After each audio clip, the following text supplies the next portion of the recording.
നമസ്കാരം. ജോലി ഇല്ലെങ്കിലും ബിസിനസ് സ്ലോ ആയാലും ഒരു ഫിക്സഡ് മന്ത്ലി ഇൻകം കിട്ടുന്നത് നിങ്ങൾ എപ്പോഴെങ്കിലും ഇമാജിൻ ചെയ്തിട്ടുണ്ടോ? ഓരോ മാസവും ഒരു ഉറപ്പായ വരുമാനം നിങ്ങളുടെ അക്കൗണ്ടിലേക്ക് വന്നിരുന്നെങ്കിൽ എങ്ങനെയിരിക്കും? നിങ്ങളുടെ കയ്യിൽ ഒരു നിശ്ചിത തുക ഫിക്സ്ഡ് ഡെപ്പോസിറ്റ്സ് ആയി ഇടാനുണ്ടെന്ന് വിചാരിക്കുക. പക്ഷെ ആ പൈസ കാലാവധി കഴിയുമ്പോൾ നിങ്ങൾക്ക് ഒന്നിച്ച് കിട്ടുന്നതിനേക്കാൾ എല്ലാ മാസവും ഒരു കൃത്യമായ രീതിയിൽ ഒരു എമൗണ്ട് നിങ്ങളുടെ അക്കൗണ്ടിലേക്ക് ഒരു സാലറി പോലെ പലിശയായിട്ട് വന്നുകൊണ്ടിരിക്കും. യെസ്, ഞാനിപ്പോൾ ഈ പറയുന്നത് വെറുതെ അല്ല. ഇങ്ങനെ ഒരു സ്കീമുണ്ട്. യാതൊരുവിധ മാർക്കറ്റ് റിസ്ക്കും ഇല്ലാതെ നമ്മുടെ സ്വന്തം കേരള സർക്കാരിന്റെ കീഴിലുള്ള ഒരു ബാങ്ക് തന്നെ നമുക്കിതിന് ഗ്യാരണ്ടി തരും. നിങ്ങൾ എല്ലാവരും അറിഞ്ഞിരിക്കേണ്ട ഏറ്റവും മികച്ചൊരു പദ്ധതിയാണ് Kerala bank term deposits monthly pay out scheme. ഇന്നത്തെ വീഡിയോയിൽ നമ്മൾ നോക്കാൻ പോകുന്നത് ഈ സ്കീമിൽ ഇട്ടാൽ മാസം എത്ര രൂപ വെച്ച് നിങ്ങളുടെ ബാങ്ക് അക്കൗണ്ടിൽ പണം വരുമെന്നതാണ്. ഒപ്പം എങ്ങനെയാണ് ഈ ഒരു ബാങ്ക് അക്കൗണ്ട് ഓപ്പൺ ചെയ്യുമെന്നും ഇതിന്റെ ഇൻട്രസ്റ്റ് റേറ്റ് എത്രയാണെന്നും ടാക്സ് ഒഴിവാക്കാൻ എന്തെല്ലാം ചെയ്യണം എന്നതിനെ കുറിച്ചുമാണ്. അപ്പൊ നമുക്ക് ഒട്ടും സമയം കളയാതെ ഇന്നത്തെ വീഡിയോയിലേക്ക് കിടക്കാം. Welcome to another video of Boswala മലയാള യൂട്യൂബ് ചാനൽ. ഞാൻ നിങ്ങളുടെ അജ്ന. അപ്പൊ ഞാൻ സ്ഥിരമായി എന്റെ പ്രേക്ഷകരോട് പറയുന്നത് പോലെ ചാനൽ സബ്സ്ക്രൈബ് ചെയ്യാതെയാണ് വീഡിയോ കാണുന്നതെങ്കിൽ എന്താ നോക്കി നിൽക്കുന്നേ, പെട്ടെന്ന് പോയിട്ട് സബ്സ്ക്രൈബ് ചെയ്യൂ. കാരണം ഇതുപോലെയുള്ള ഒരുപാട് ഇൻഫോർമാറ്റീവ് ആയിട്ടുള്ള നിങ്ങൾക്ക് അറിയേണ്ട പക്ഷെ നിങ്ങൾക്ക് അറിയാത്ത സ്കീമുകളും കാര്യങ്ങളൊക്കെയാണ് ഞങ്ങൾ ഈ ഒരു ചാനലിലൂടെ നിങ്ങൾക്ക് മുൻപിൽ എത്തിക്കുന്നത്. അപ്പൊ നമുക്ക് സമയമില്ല, പെട്ടെന്ന് വീഡിയോയിലേക്ക് കിടക്കാം. ഓക്കെ, അപ്പൊ നമുക്ക് ആദ്യം തന്നെ എന്താണ് ഈ സ്കീം എന്നുള്ളത് നോക്കാം. കേരള ബാങ്ക് എന്ന് പറയുന്നത് നമുക്ക് എല്ലാവർക്കും അറിയാം, കേരളത്തിലെ ഒരു കോപ്പറേറ്റീവ് ബാങ്കിംഗ് സിസ്റ്റത്തിന്റെ ഏറ്റവും പ്രധാനപ്പെട്ട ഭാഗങ്ങളിൽ ഒന്നാണ്. Savings account, fixed deposits, loans, pension related services, agriculture support തുടങ്ങിയ നിരവധി സേവനങ്ങൾ നമുക്ക് ഈ ഒരു കേരള ബാങ്കിൽ നിന്ന് ലഭ്യമാണ്. ഇതിൽ ഏറ്റവും പോപ്പുലർ ആയ ഒരു കോൺസെപ്റ്റ് ആണ് ഫിക്സഡ് ഡെപ്പോസിറ്റ്സ് വഴി monthly interest pay out system. സാധാരണ നമ്മൾ ബാങ്കിൽ കൊണ്ടുപോയി പൈസ ഫിക്സഡ് ഡെപ്പോസിറ്റ്സ് ഇടുമ്പോൾ എന്താണ് സംഭവിക്കുക? നമ്മൾ ഒരു വർഷത്തേക്കോ അല്ലെങ്കിൽ 5 വർഷത്തേക്കോ പൈസ ഇടും അല്ലെ. അത് 5 ലക്ഷമോ 10 ലക്ഷമോ എന്തോ ആവാം. ഒരു ഫിക്സഡ് ടെന്യൂർ ഉണ്ടാവും, ഒരു 10 വർഷത്തേക്ക് 5 വർഷത്തേക്ക് എന്ന് പറഞ്ഞിട്ട് ബാങ്ക് അതിന്മേൽ കോമ്പൗണ്ട് ഇൻട്രസ്റ്റ് കണക്കാക്കി കാലാവധി തീരുമ്പോൾ നമുക്ക് പലിശയും പ്രിൻസിപ്പളും കൂട്ടി ഒന്നിച്ച് നമ്മുടെ കയ്യിലും കൂടെ തരും. ഇതാണ് നമ്മൾ FD ഇടുമ്പോൾ സംഭവിക്കുന്നത്. എന്നാൽ കേരള ബാങ്കിന്റെ മന്ത്ലി ഇൻകം പ്ലാനിൽ കഥ മാറും. ഇവിടെ നിങ്ങളുടെ പ്രിൻസിപ്പൽ എമൗണ്ട് അവിടെ തന്നെ സുരക്ഷിതമായിട്ട് കിടക്കും. പക്ഷേ അതിൽ നിന്ന് എല്ലാ മാസവും നിങ്ങൾക്ക് ഒരു പലിശ ബാങ്ക് നിങ്ങളുടെ അക്കൗണ്ടിലേക്ക് ഇട്ടുതരും. നിങ്ങളുടെ സേവിങ്സ് അക്കൗണ്ടിലേക്ക് നേരിട്ട് തന്നെയായിരിക്കും അയച്ചു തരാം. അതായത് പ്രിൻസിപ്പൽ എമൗണ്ട് അവിടെ സേഫ് ആയിരിക്കും, എന്നാൽ നിങ്ങൾക്ക് മാസം ഒരു ശമ്പളം പോലെ ഒരു പൈസ അക്കൗണ്ടിൽ എത്തുകയും ചെയ്യും. ഒരു ചെറിയ കാര്യം നിങ്ങൾ ശ്രദ്ധിക്കുക, ബാങ്കുകൾ സാധാരണയായി പലിശ കണക്കാക്കുന്നത് 3 മാസങ്ങളിൽ ഒരിക്കലാണ്. എന്നാൽ നമുക്ക് ഈ ഒരു സ്കീമിൽ അത് എല്ലാ മാസവും നമുക്ക് മുൻകൂട്ടി നമ്മൾ വാങ്ങുകയാണ്. സോ ഒരു ചെറിയ ഡിസ്കൗണ്ടഡ് ഫാക്ടർ IBA നിയമപ്രകാരം പലിശയിൽ വരും. അതുകൊണ്ട് സാധാരണ പലിശ നിരക്കിനേക്കാൾ നേരിയ ഒരു വ്യത്യാസം പ്രതിമാസ പേഔട്ടിൽ ഉണ്ടാകും. എങ്കിലും ഇതൊരു മികച്ച ബഡ്ജറ്റ് സ്കീമാണ്. അപ്പൊ ഈ സ്കീമിൽ ചേരാൻ എന്തൊക്കെ വേണം, ഇതിന്റെ പ്രത്യേകതകൾ എന്തൊക്കെയാണെന്ന് നമുക്ക് സ്ക്രീനിൽ ഇപ്പോൾ ഒരു ടേബിൾ വരും, അതിൽ നിങ്ങൾക്ക് കാണാൻ സാധിക്കും. ഓക്കെ, അപ്പൊ അതിലെ ഏറ്റവും കുറഞ്ഞ നിക്ഷേപം പറയുന്നത് 1000 രൂപയാണ്. 1000 രൂപ നിങ്ങൾക്ക് ഇൻവെസ്റ്റ് ചെയ്യാൻ കഴിയും, ഏറ്റവും കുറഞ്ഞത്. കൂടിയത് there is no maximum limit. നിങ്ങൾക്ക് എത്ര രൂപ വേണമെങ്കിലും ഇൻവെസ്റ്റ് ചെയ്യാം, മിനിമം 1000 വേണമെന്ന് മാത്രമേ ഉള്ളൂ. ഓക്കെ, ദെൻ നമുക്ക് കാലാവധിയിലേക്ക് വരാം. കാലാവധി 1 വർഷം മുതൽ 10 വർഷം വരെ നിങ്ങൾക്ക് തിരഞ്ഞെടുക്കാം. ആ ഒരു ടെന്യൂർ ആണ് വരുന്നത്. കുറഞ്ഞൊരു ടേം മതിയെങ്കിൽ 1 ഇയർ എടുക്കാം. ഇനി അതല്ല നിങ്ങൾക്ക് ഒരു ലോങ് ടേം ആണെങ്കിൽ 10 വർഷം വരെ എടുക്കാം. ഓക്കെ, ഇനി ഇതിന്റെ ഒരു സുരക്ഷാ നിലവാരത്തെ പറ്റി പറയുകയാണെങ്കിൽ നമുക്കറിയാം, സംസ്ഥാനത്തെ പരമാധികാര സഹകരണ ബാങ്കാണ് കേരള ബാങ്ക് എന്ന് പറയുന്നത്.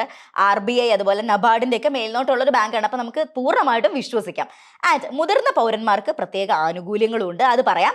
സീനിയർ സിറ്റിസൺ 60 വയസ്സിന് മുകളിലുള്ളവർക്കാണെങ്കിൽ നമുക്ക് 0.5% അധിക പലിശയും കിട്ടും. ഇനി അടുത്തൊരു ഫീച്ചർ പറയുകയാണെങ്കിൽ, നമ്മൾ എല്ലാ FDകളും ഇടുന്ന സമയത്ത് നമുക്ക് അതിലൊരു ഇത്ര % ലോൺ എടുക്കാനൊരു ഫീച്ചർ അവിടെ ഉണ്ടാവും. അതുപോലെ തന്നെയാണ് ഇവിടെ നമുക്ക് അടിയന്തര ഘട്ടത്തിൽ ഈ ഡെപ്പോസിറ്റ് തുകയുടെ 90% വരെ ലോൺ എടുക്കാം.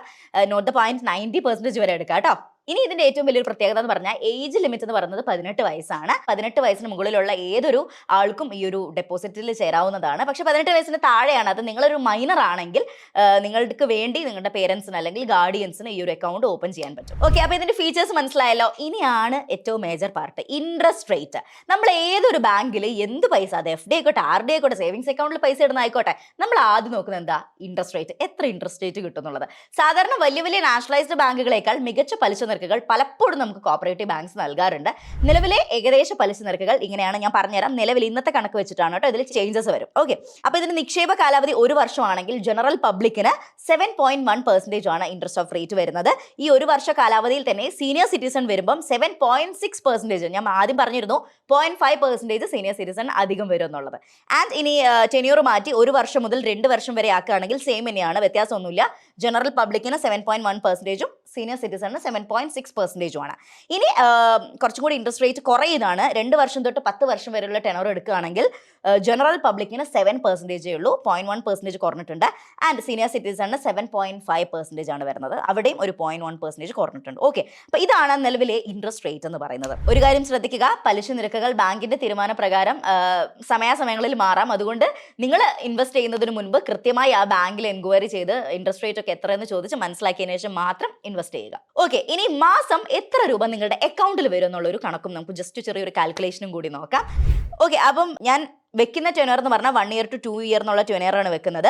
അതിൽ ജനറൽ പബ്ലിക്കിന്റെ ഏറ്റവും ഹയസ്റ്റ് ഇൻട്രസ്റ്റ് ആയിട്ടുള്ള 7.1%, സീനിയർ സിറ്റിസണിന്റെ ഏറ്റവും ഹയസ്റ്റ് ഇൻട്രസ്റ്റ് റേറ്റ് 7.6% വെച്ചിട്ട് നമുക്കൊന്ന് കാൽക്കുലേറ്റ് ചെയ്യാം. ഓക്കെ, നിങ്ങൾ 1 ലക്ഷം രൂപയാണ് ഇൻവെസ്റ്റ് ചെയ്യുന്നതെങ്കിൽ ജനറൽ പബ്ലിക്കിന് ഏകദേശം മാസത്തിൽ 591 രൂപയും സീനിയർ സിറ്റിസണിന് 633 രൂപയായിരിക്കും മാസത്തിൽ ലഭിക്കുന്നത്. ഓക്കെ, ദെൻ 5 ലക്ഷം രൂപയാണ് ഇൻവെസ്റ്റ് ചെയ്യുന്നതെങ്കിൽ ജനറൽ പബ്ലിക്കിന് മാസം ലഭിക്കുന്നത് 2958 രൂപയും സീനിയർ സിറ്റിസണിന് 3166 രൂപയാണ്. 10 ലക്ഷമാണെങ്കിൽ ഏകദേശം ജനറൽ പബ്ലിക്കിന് 5916 രൂപയും സീനിയർ സിറ്റിസണിന് 6333 രൂപയുമാണ്.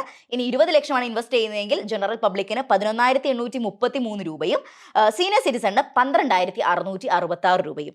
ഇനി 50 ലക്ഷമാണ് നിങ്ങൾ ഇൻവെസ്റ്റ് ചെയ്യുമെങ്കിൽ 29583 രൂപ ജനറൽ പബ്ലിക്കിനും അതുപോലെ സീനിയർ സിറ്റിസണിന് 31666 രൂപയുമാണ് ലഭിക്കുന്നത്. ഓർക്കുക, നിങ്ങൾ പലിശ മാത്രം മാസം തോറും മുൻകൂട്ടി വാങ്ങുന്നത് കൊണ്ട് കൃത്യമായ ബാങ്ക് കാൽക്കുലേഷൻ വരുമ്പം ഇതിൽ ചെറിയ ചെറിയ വ്യത്യാസങ്ങൾ ഉണ്ടാവും. അപ്പോൾ ഇതാണ് ഈ ഒരു ചാർട്ട് എന്ന് പറയുന്നത്. അതായത് സീനിയർ സിറ്റിസണിനും ജനറൽ പബ്ലിക്കിനും എത്ര രൂപ കിട്ടുമെന്നുള്ളത് അത് നമ്മൾ 1 ലക്ഷം രൂപ തൊട്ട് സ്റ്റാർട്ട് ചെയ്തിട്ടുണ്ട്. 50 ലക്ഷം വരെ നിങ്ങൾ ഇൻവെസ്റ്റ് ചെയ്യുകയാണെങ്കിൽ എത്ര രൂപ മാസം കിട്ടും എന്നുള്ളതിൻ്റെ ഒരു കണക്ക് നിങ്ങൾ കണ്ടു കഴിഞ്ഞു. സോ ഇത് മെയിനായിട്ട് ഫോക്കസ് ചെയ്യുന്നത് ഇപ്പം റിട്ടയർ ചെയ്ത ആൾക്കാരൊക്കെയാണ്. അവർക്ക് റിട്ടയർമെന്റിന് ഒരു നല്ലൊരു പൈസ കിട്ടും അല്ലേ. അപ്പോൾ അവർ ഈ ഒരു 10 ലക്ഷമോ 20 ലക്ഷമോ ഇങ്ങനത്തെ ഒരു സ്കീമിൽ ഇട്ട് കഴിഞ്ഞാൽ മാസം തോറും ഒരു 6300 രൂപ അല്ലെങ്കിൽ 10000 രൂപയുടെ അടുത്ത് അവരുടെ അക്കൗണ്ടിലേക്ക് വരും, യാതൊരു കഷ്ടപ്പാടും ഇല്ലാതെ. വീട്ടിലിരുന്ന് നമുക്കൊരു സാലറി പോലെ വാങ്ങാം. ഇപ്പോൾ വീട്ടു ചെലവിനും മരുന്നിനൊക്കെ അത് വലിയ ഹെൽപ്ഫുൾ ആവും. കാരണം നമ്മൾ അങ്ങനെ കാര്യമായിട്ടൊന്നും ചെയ്യേണ്ട, എന്നാൽ മാസം ഒരു എമൗണ്ട് നല്ല ഇൻട്രസ്റ്റ് റേറ്റിൽ നമുക്ക് കിട്ടുകയും ചെയ്യും. ഇനി നമുക്ക് അടുത്ത പോയിന്റിലേക്ക് പോകാം, ടാക്സിന്റെ കാര്യം. ടാക്സ് എങ്ങനെ ഒഴിവാക്കുക എന്നുള്ളത്.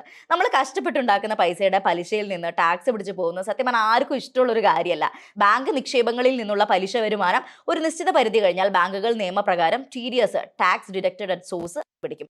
ഓക്കെ, ജനറൽ പബ്ലിക്കിനാണെങ്കിൽ അതായത് 60 വയസ്സിന് താഴെയാണെങ്കിൽ ഒരു ഫിനാൻഷ്യൽ ഇയറിൽ നിങ്ങളുടെ ആകെ പലിശ 40000 രൂപ കടക്കുകയാണെങ്കിൽ അവിടെ ടാക്സ് പിടിക്കും. ഇനി സീനിയർ സിറ്റിസൺ ആണെങ്കിൽ നിങ്ങളുടെ പലിശ, നിങ്ങൾക്ക് കിട്ടുന്ന പലിശ 50000 രൂപ മുകളിലേക്ക് കടന്നാൽ മാത്രമേ ടാക്സ് പിടിക്കുകയുള്ളൂ. അപ്പോൾ ഇതിൽ നിന്ന് നമ്മൾ എങ്ങനെ രക്ഷപ്പെടാം? യെസ്, നിങ്ങളുടെ ആകെ വരുമാനം ടാക്സ് പരിധിയിലല്ല എങ്കിൽ ടാക്സ് പിടിക്കാതിരിക്കാൻ നിങ്ങൾക്ക് ബാങ്കിൽ കുറച്ച് ഫോമുകൾ സബ്മിറ്റ് ചെയ്യാൻ പറ്റും. സാധാരണക്കാർ ഫോം 15G സബ്മിറ്റ് ചെയ്യണം. സീനിയർ സിറ്റിസൺ ആണെങ്കിൽ ഫോം 15H. പക്ഷേ അത് പുതിയ റൂൾ പ്രകാരം മാറിയിട്ടുണ്ട്. ഫോം 121 ആണ് ഇത് ഈ 2 ഫോംസിനും റീപ്ലേസ് ചെയ്ത് വന്നിരിക്കുന്നത്.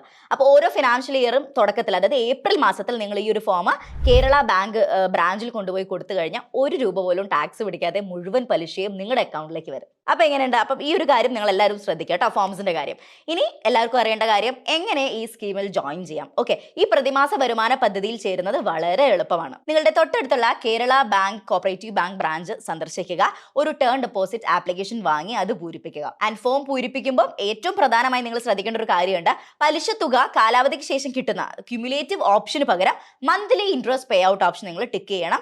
പലിശ തുക വരാൻ നിങ്ങളുടെ Kerala bank savings account number ഏതാന്ന് വെച്ച് കഴിഞ്ഞാൽ അത് എഴുതി കൊടുക്കുക, അത് അതിലേക്ക് ലിങ്ക് ആവും. ഓക്കെ, അത്രേ ഉള്ളൂ, സംഗതി ഈസിയാണ്. അപ്പോൾ ഓരോ മാസവും പലിശ താനെ അക്കൗണ്ടിലേക്ക് വന്നോളൂ. അപ്പോൾ എങ്ങനെയുണ്ട് ഈ ഒരു സ്കീം? നല്ല അടിപൊളി സ്കീമല്ല. പലർക്കും ഇതിനെക്കുറിച്ച് അറിയില്ല, അതുകൊണ്ടാണ് ഇങ്ങനൊരു കേരള ബാങ്കിന്റെ തന്നെ ഉള്ളൊരു സ്കീമിനെ കുറിച്ചിട്ടുള്ള ഒരു ഡീറ്റെയിൽസ് ഞാൻ പറയാൻ വിചാരിച്ചത്. അപ്പോൾ നമ്മുടെ കയ്യിലുള്ള പണം ഒട്ടും നഷ്ടപ്പെടാതെ സുരക്ഷിതമായി സൂക്ഷിക്കാനും ഒപ്പം മാസാമാസം കൃത്യമായിട്ടൊരു വരുമാനം ഉറപ്പിക്കാനും കേരള ബാങ്കിന്റെ ഈ ഒരു മന്ത്ലി ഇൻകം പ്ലാൻ വളരെ മികച്ചൊരു ഓപ്ഷനാണ്. പ്രത്യേകിച്ച് റിട്ടയർ ചെയ്തവർക്കും വീട്ടമ്മമാർക്കും മാസം തോറും കൃത്യമായ ചെലവുകളുള്ളവർക്കൊക്കെ കണ്ണുമൂട്ടി വിശ്വസിക്കാവുന്ന ഒരു പ്ലാനാണിത് കേട്ടോ. സോ ഈ വിവരങ്ങൾ നിങ്ങൾക്ക് ഉപകാരപ്രദമായി എന്ന് തോന്നുകയാണെങ്കിൽ തീർച്ചയായിട്ടും ഈ വീഡിയോ ഒന്ന് ലൈക്ക് ചെയ്യുക.